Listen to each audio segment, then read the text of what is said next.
Let's talk undrafted free agent Christopher Brooks, 6'1", 235 range, out of Cal and BYU.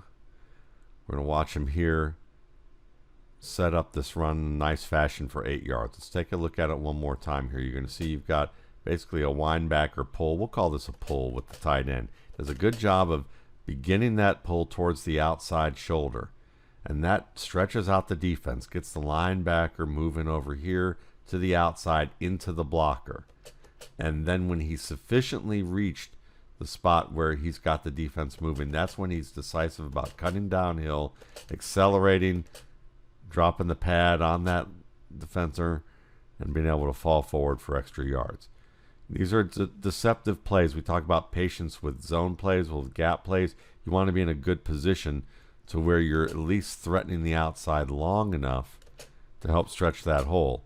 And the fact that he begins outside and doesn't get to that inside shoulder early, that forces the second level defenders to continue to play towards that outside, and then he can bend it inside as that defender overruns the play.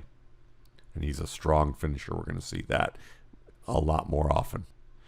This is one of my favorite plays of Brooks during this cleanup time against Denver in this blowout.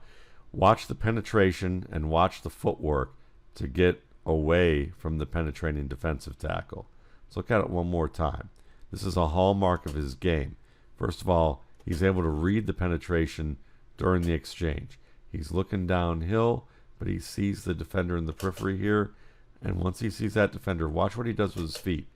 Gets downhill, but then as he plants right here, watch him get high knees right there, get his heel kicking up towards his butt so that he's being able to kick his feet away.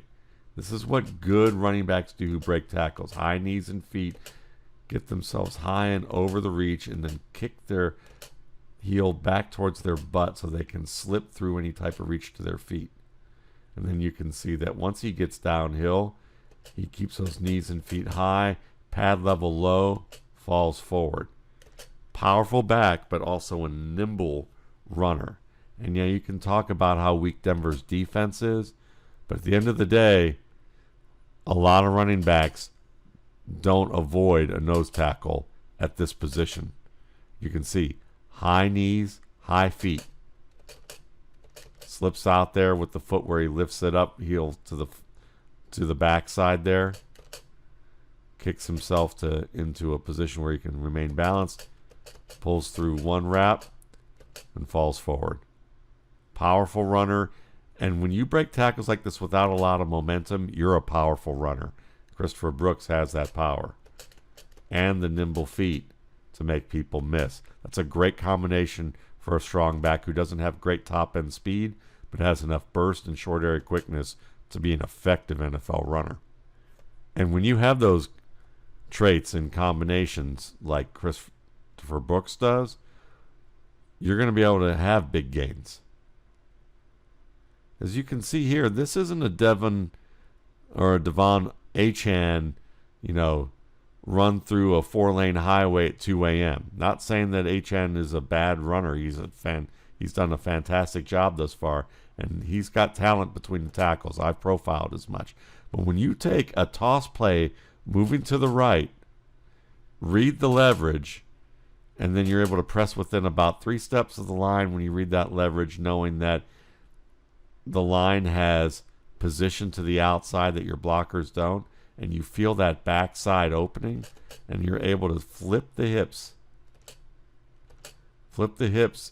and then ride that wave of the blockers here to the backside and get downhill tight to those blockers so that you have a lot of space between yourself and the backside containment. That's a savvy run by a rookie on a toss play. To cut back here, get tight to those blocks, get downhill, and then know where to ride the wave of his second level blockers away from the safety. Look at that. And then again, high knees and feet right there to avoid the safety. Breaks a tackle. 37 more yards after breaking that tackle. This is a savvy run. I mean, again, there are a lot of guys who would just try and take this outside. He feels the cutback. He sees pre-snap where this is overloaded to. So he knows that from the center to the left, he's got 1, 2, 3, 4 against essentially 1, 2, 3, maybe 4. But when he starts to take this right here and he sees that guy flow over, he also sees that he's got a lot of room back here with this defense flowing. And the way he rides the waves, being tight to the blockers, and carves an S in the field like this, don't underestimate the vision and footwork of this young back. Speed doesn't matter as much if you know how to anticipate the openings, you see the field and where it's flowing, and know how to work with it and against it. Look how tight that press is to get downhill.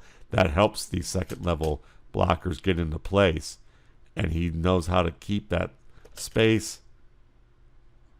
Good hips to be able to swivel around and make those tight, curvilinear turns and to run through contact. I mean, these are ankle-biting tackles, but these are the tackles usually that defenders make on big guys to avoid getting hit and run over.